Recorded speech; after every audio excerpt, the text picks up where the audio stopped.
Hello everyone, today in this video we will discuss how to turn off animation on Samsung Galaxy A57. Let's start the video. First of all, go to app library. Here click on settings app.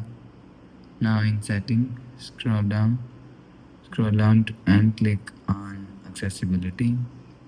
After click on accessibility, click on VN enhancement. After click on VN enhancement, scroll down and you will see animation is here. If you want to turn off animation, so turn off this button. After turn off this button, animation is turned off.